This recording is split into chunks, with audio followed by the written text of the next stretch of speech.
بسم اللہ الرحمن الرحیم۔ تو بچوں، سب سے پہلے ہم بات کرتے ہیں اسم کے بارے میں کہ اسم کے اندر کتنا پاور ہے، کتنی طاقت ہے۔ تو چلیے دیکھیے، اسم کے اندر اتنی صلاحیت ہے کہ اسم مسند بھی بن سکتا ہے، مسند الیہ بھی بن سکتا ہے، یعنی جس کے بارے میں بات کہی جائے اس کو مسند الیہ کہتے ہیں۔ تو مسند بننے کی بھی صلاحیت ہے اسم کے اندر، اور جو بات کہی جاتی ہے کسی کے بارے میں وہ بات بننے، حکم بننے، جسے ہم مسند کہتے ہیں، تو یہ حکم اور بات بننے کی صلاحیت بھی اسم کے اندر موجود ہے۔ تو گویا اسم بہت زیادہ طاقتور ہے، اس لیے اس کے اندر دونوں بننے کی صلاحیت ہے۔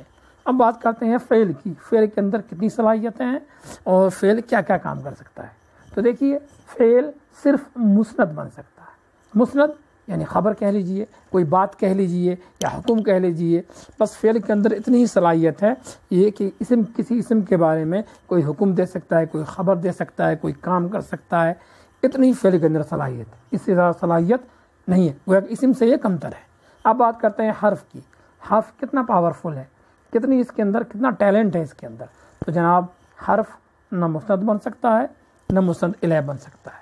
یہ حرف ایک طرح کا صرف مسند الیہ کو آپس میں ملانے کے لیے سپورٹ کا کام کرتا ہے، ایک سہارے کا کام کرتا ہے، باقی اس کے اندر مسند الیہ بننے کی صلاحیت نہیں ہے۔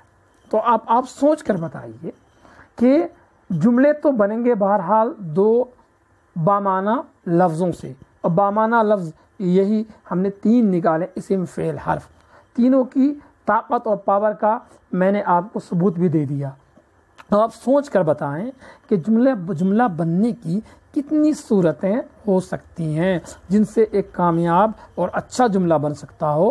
تو کہ اسم اور فعل، حرف کتنی چیزوں کو آپس میں ملائیں گے۔ جب تک آپ گھر میں رہیں، مسکراتے رہیں، کھیلتے کودتے رہیں، پڑھتے بھی رہیں، لیکن ایک بات ہمیشہ یاد رکھیں، اس بات کا ہمیشہ خیال رکھیں کہ والدین کی اطاعت دو جہاں کی کامیابی۔ والدین کی بات گھر میں آپ مانتے رہیے، ان کی فرمانبرداری کرتے رہیے، تبھی آپ کو دنیا اور آخرت کی کامیابی مل سکتی ہے۔ جب تک فی امان اللہ، اللہ آپ کو اپنے حفظ و امان میں رکھے۔